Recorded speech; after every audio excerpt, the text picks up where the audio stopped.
सिर्फ उसकी शर्ट पे नहीं, उसके वजूद पे भी गिर गई थी।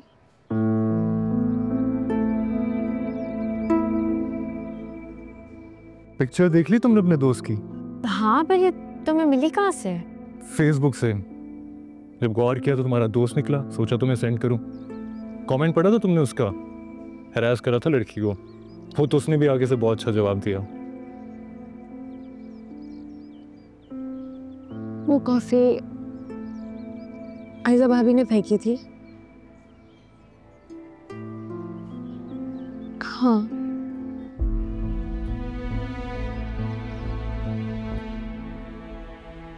उसी गुस्से, उसी आग के जलन में उसने मुझसे बदला ली।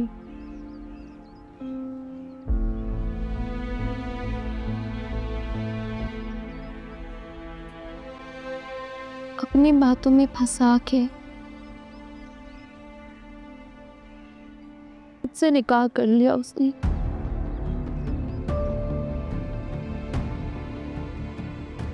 और कुछ ही देर बाद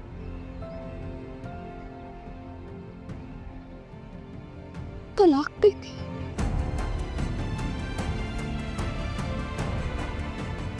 सिर्फ आयजाबी की वजह से।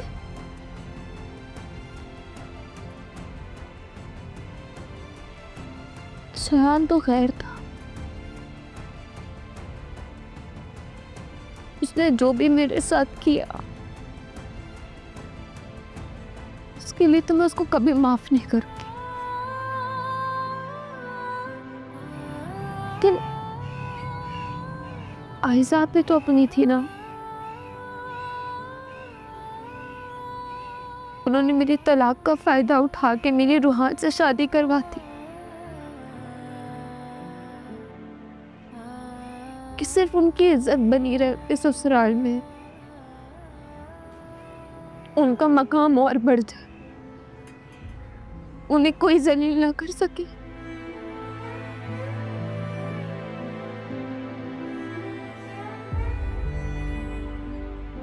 इस वजह से उन्होंने इतनी जिंदगियां बर्बाद कर दी। यही तो किया उन्होंने, अपना घर बचाने के चक्कर में रूहान और मेरी जिंदगी को सूली पर चढ़ाती।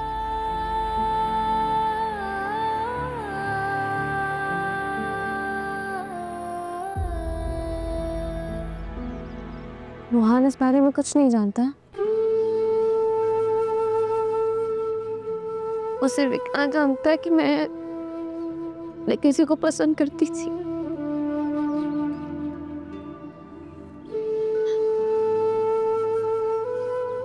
और वो कुछ नहीं जानता।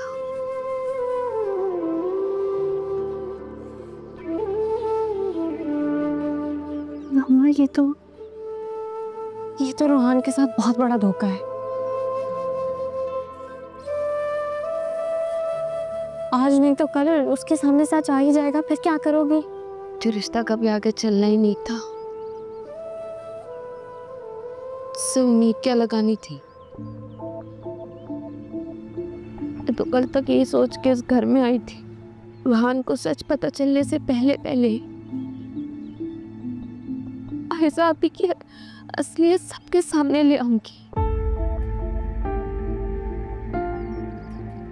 लेकिन रूहान के साथ रहते रहते कब मेरे एहसास, जज्बात, दिल सब बदल गया।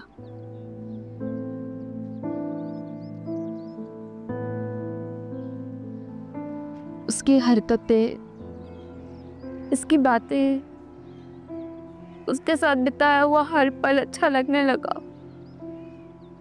मुझे अंदाजा ही नहीं हुआ। निकाह के दो बोल पे नहीं हुई थी मोहब्बत,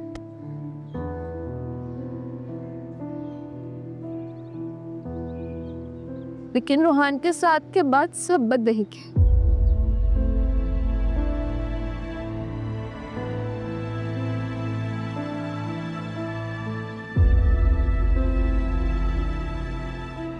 मोहब्बत हो गई मुझे उससे।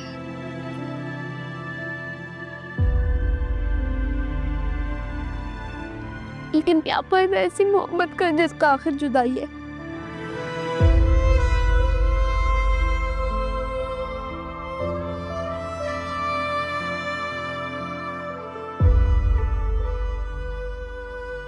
वहान का सच बता दो। उसको अंधेरे में रखना ठीक नहीं है। वो बिल्कुल टूट जाएगा। वो बहुत छोटे दिल का है। वो मेरे सह पाएगा। ईशल, ईशल,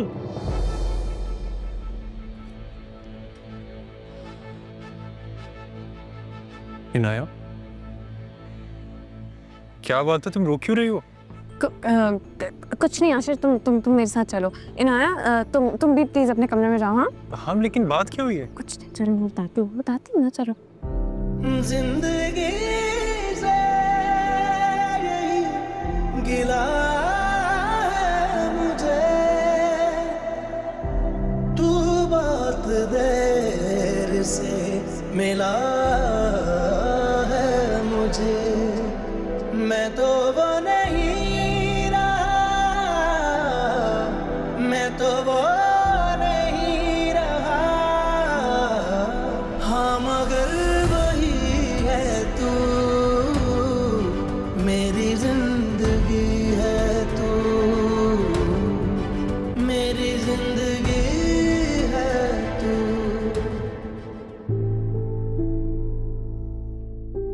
मुझे तो समझ में नहीं आ रहा है वजाहत कि मैं ईशल को किस तरह समझाऊं। वो तो चुप करके बैठने को तैयार ही नहीं है। सच छुपाने वाला भी झूठ बोलने वाले की तरह ही होता है सरीना। हम किसी भी तरह ईशल को चुप रहने की ताकीद नहीं कर सकते।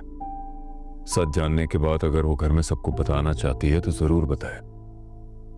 और फिर अबरार भी कह चुका है कि शायान ने उस लड़की को तलाक दे दी है, मतलब शायान का उस लड़की से कोई ताल्लुक नहीं है। वजाहत यही बात तो मैं कह रही हूं कि जब शायान से कोई रिश्ता नहीं है तो वो चाहे जिसके साथ भी रहे। हम कौन होते हैं सच बोलकर किसी का भी घर खराब करने वाले। यही बात तो मैं ईशल को समझाना चाह रही हूँ। इसमें आखिर क्या बुराई है? मेरी तो कुछ समझ में नहीं आ रहा है। आपको ज्यादा सोचने की जरूरत नहीं है, मैं समझा दूंगी ईशल को। और वैसे भी किसी का घर बचाने के लिए अगर हमें झूठ भी बोलना पड़े तो वो गुनाह में शामिल नहीं होता। और वजाहत सच पूछे ना तो मैं चाहती हूँ कि ईशल इन तमाम मामलात से अपने आप को दूर रखे।